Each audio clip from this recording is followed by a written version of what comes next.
I'm going to show you how to adjust the front wheel bearing on your bike. My mountain bike front wheel was loose and not behaving right, and I'm going to show you how to fix it. If you find this content helpful, please hit the like button, subscribe to the channel. If you have any questions, please leave a comment. So here we have my bike, and I loosened the axle just to show you what was happening because it was hard to see on film. But basically, you see this wiggling. Every time I'd hit the brakes, it would jar to one side and basically just wiggle the whole time. Not good. And this is a close-up of that bearing. See how it's wiggling just that little bit? And this is from the other side. That little bit was enough to make my brake drag and slow me down and just ruin my biking experience. So I thought it was damaged, but we really just need to tighten it up.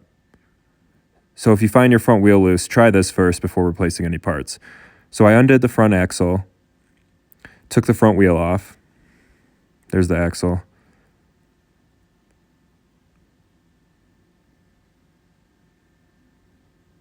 And with the wheel off,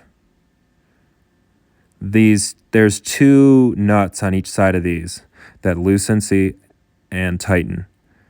They were extremely loose, which was causing my wiggling. So I just tighten them hand tight, and that's it. Just install again, put the axle back in, and that fixed my problem. I'm going to have to experiment and see if they come loose again, and I'll have to go tighter, but I know you don't want to go too tight because you want that to spin freely. So I just got it as tight as I could with my fingers, which is relatively tight. But I didn't use any tools, and I already went for a ride, and it seemed good. So just put the axle back on, tighten it down. In this style of axle, you don't want to over-tighten, so do it slowly. You don't want to push that tightening bar down and break the axle.